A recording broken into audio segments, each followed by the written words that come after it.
Hello everyone, Pallytime here. Welcome to Overwatch 2 and our A through Z playthrough. Earlier in November, we did a 24-hour charity stream that raised just under $40,000 to help sick kids. And this series was one of our incentives. So if you like Blizzard games, if you like Overwatch, or you just like organized lists, this may be the series for you. I'm only going to do this intro on the first one, so this is what you should expect when you click on an A through Z video. First, we're going to have a lore section. I'm going to tell you the backstory of the character that we're featuring.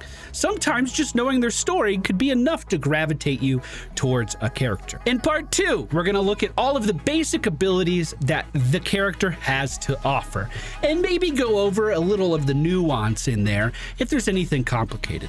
In part 3, we're going to have a match that brings it all together, hopefully showcasing just exactly why these characters are so good. So unless I got something terribly wrong, our first episode is going to be about Ana. I hope you guys enjoy it.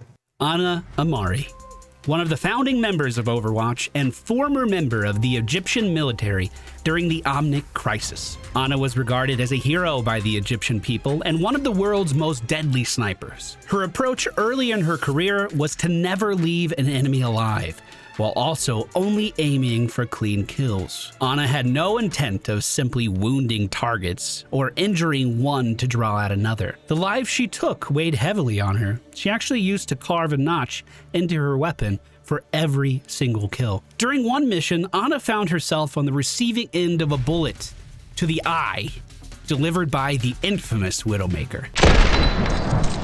The eye that was damaged was in fact a cybernetic implant that allowed Ana to see 6 times further than a normal human. Procedures do exist that could repair her eye, but instead she chooses to simply cover up the damage with her iconic eye patch. This trauma did change Ana's outlook on life though. She prefers now to avoid taking lives whenever possible. Jumping into practice mode, we're going to take a look at all of Ana's abilities. They're pretty straightforward. This is a character that has never seen any big reworks. Even moving into Overwatch 2, the only thing that really changed is that passive role that supports get, where they're automatically going to heal over time. So let's start off with our basic attack. You can see our primary fire. If we shoot it at friendlies, they're going to be healed. If we shoot it at enemies, they are going to take damage.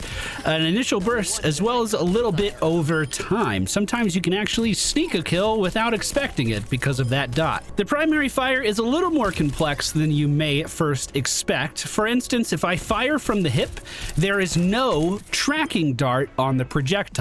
If I scope in and shoot, enemies are going to be able to track that shot back to me. The entire projectile is highlighted. That's not the only change though. If we fire from the hip on targets that are moving, you can see the up close ones we still manage to deal damage to no problem, but the targets that are further away we end up missing. That's because as a hip fire weapon, the projectile has a travel speed, whereas if you zoom in, it's actually a hit scan weapon.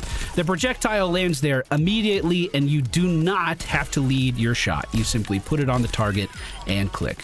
This means sometimes if you want to stay hidden, a hip fire is the best way to do that. But if you have a target that needs that healing 100%, zooming in is going to be the best way to secure it. If we target an enemy support, you can see it takes 3 shots to take them down from full health. No bonus headshot damage, but that dot damage does add up. As far as our abilities, Ana doesn't have any get out of jail free cards. She has to work for it. Her sleep dart on shift has a 15-second cooldown.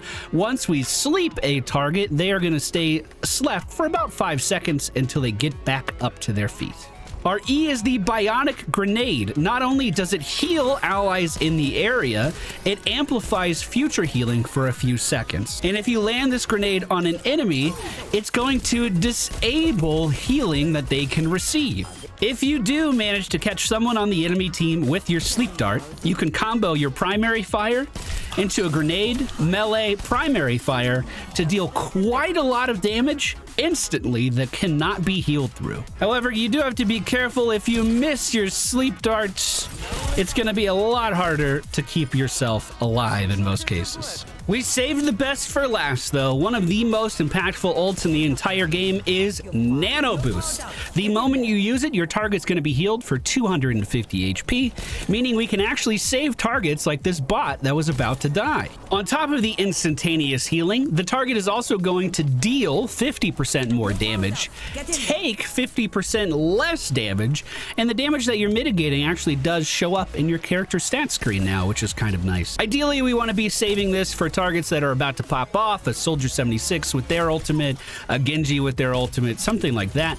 But also, in a last-ditch effort to keep your tank alive with the Nano Boost, don't hesitate to do it. It's a very reliable heal that can shift the momentum of a fight very easily. All right, ladies and gentlemen, we find ourselves on Junkertown today. Defending as well. That can definitely be difficult to do.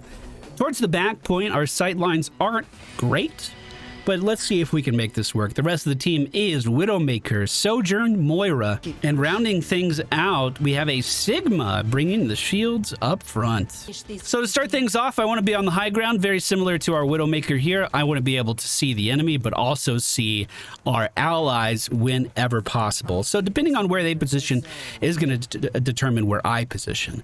We also have to keep in mind that our friendly team has very little in the way of peels for me. We don't have a Mei that's going to be slowing people down. We don't have any form of crowd control from our damage dealers, really.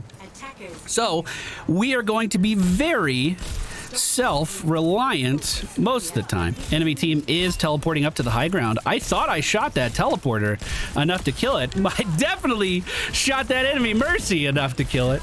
Diva is kind of taking point for the enemy team. As she moves on to the payload, it will start to move forward.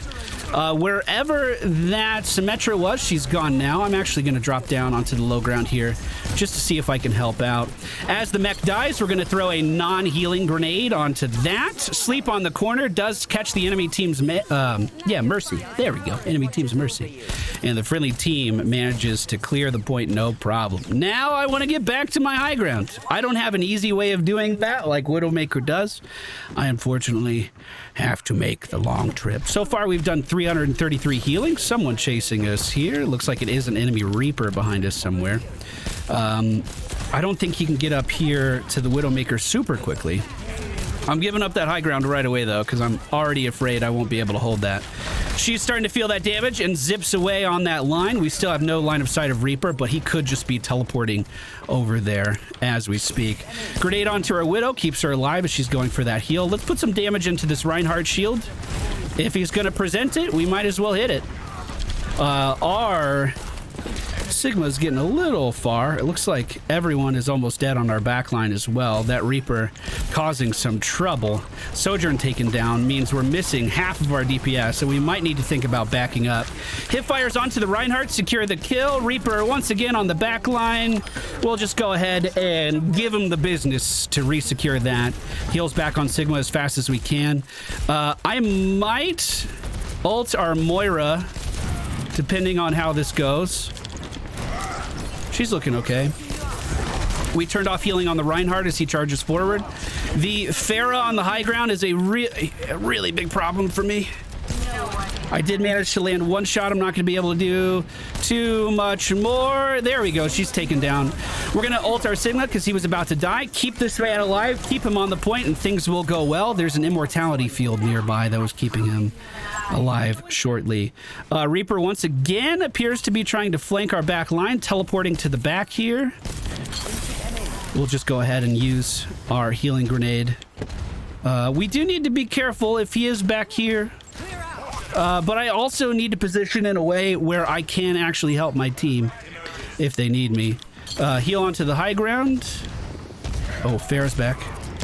There we go. Good shots on Farah. Take her down before Mercy can connect. There's a sleep. Missed. Grenade missed. He teleported.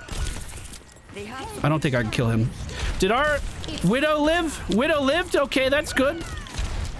Unfortunately, we lost a lot of focus on this control point, which is really what the intention of of Reaper is when he's doing plays like this. And with the healing of Mercy, there's no way I'm going to be able to get away from that. So they did a great job of distracting half of our team, you know, two out of 5 players. and then capitalizing on that space that Reaper made. All right, let's regroup, though. They're only halfway to the point. That's a good sign. We can also get up in this window and do some decent healing from the high ground. Although, with Widowmaker already here drawing some attention, that might be a little bit hard. We once again miss the sleep on Reaper as he jumps to the high ground. Come on, Widow. There you go. He's in the immortality field now, so I can't do anything about that. Let's remember we're a healer. We should be able to keep our Orisa alive here pretty well. She has such a big hitbox. And if we can just find a nice line of sight where we're not bothered. Grenade on her. Perfect. Now, as we look right, our Widowmaker is actually creating a lot of space here. If she can get a kill, if she can land a shot that actually results in splitting deaths, that is so good. However, Genji is applying a lot of pressure, forcing her back. I lost my high ground advantage by jumping down here, but I think it was necessary. I think we needed it. Reaper on the back line. There's the sleep, there's the anti-heal, and there's the kill. Yes! We have Genji trying to come in and do something. He's not going to get very far. We're going to Nano Boost our Orisa as we also interrupt the res on Mercy left side. That should clear everybody out. Good use of cooldowns, good use of crowd control, good use of anti-healing. Ladies and gentlemen, this has been our Ana A through Z. I hope you enjoyed it. And there it is, boys. Episode 1 of the A through Z wrapped up nice and tidy. I hope you guys enjoyed this format. If you feel like I missed anything that we should have covered for Ana, please be sure to let us know down in the comments. I'm going to try to keep these videos coming out pretty regularly. So if you want to see more, make sure you subscribe. Take care, guys. See you next time.